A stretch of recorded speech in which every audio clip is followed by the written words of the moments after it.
Kalau kita perhatikan nanti ke depan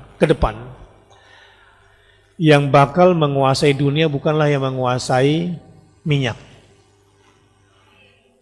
Ke depan negara di dunia ini yang berhasil menguasai air, dialah yang berkuasa di dunia.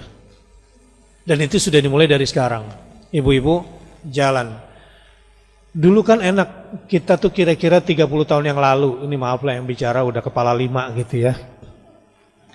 30 tahun yang lalu tuh kalau kita minum mikir beli nggak kira-kira? Hah? Ingat nggak waktu masih kecil-kecil dulu? Masak air gitu ya? Kalau sekarang nih, kemana-mana beli terus kan? Bayangkan coba 30 tahun yang lalu kita ke belakang. Bagaimana kita menikmati hidup?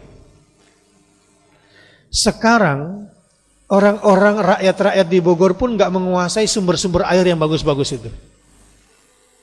Tidak menguasai lagi. Ini semua perusahaan-perusahaan raksasa dunia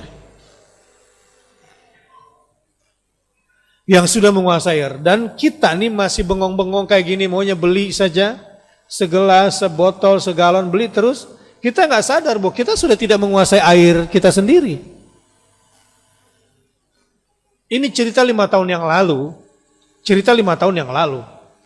Saya berada di Lombok, ditelepon oleh surveyor orang Indonesia yang menjadi pegawai di sebuah perusahaan air raksasa di Indonesia ini. Oh, Ustadz ada di sana ya? Di balik gunung ini, lintang selatan, lintang utara sekian-sekian, itu ada reservoir air yang pH-nya sekian. Kalau Ustadz punya kenalan pemilik tanah itu bilang sama saya, kita kerjasama. Ya Allah, sampai isi perut bumi pun dia sudah tebak. Dan ke depan, impact politik air, apalagi kalau kita bicara hadis akhir zaman, bahwa di antara tanda-tanda kiamat akan terjadi kalau Danau Tiberias sudah mulai mengering. At-Tabariyah itu,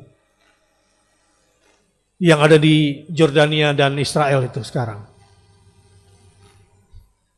Nah, bahkan saya pernah baca sebuah perusahaan membuka proyek bisnis investasi karena dalam waktu dekat akan ada asteroid besar sekali yang besarnya mungkin ribuan kali lipat atau ratusan kali lipat bumi dan mengandung air di asteroid itu.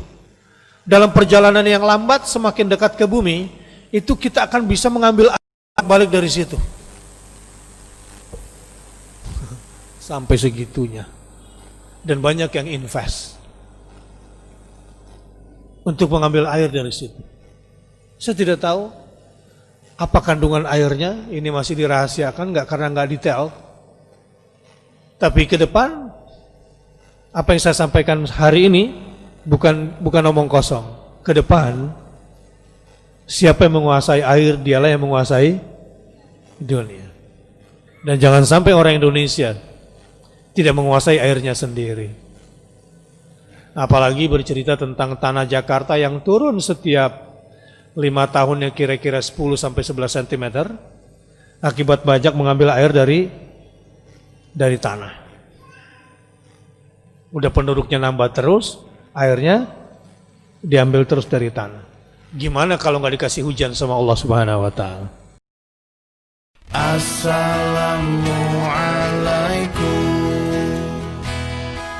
Bersama Saling Sapa TV.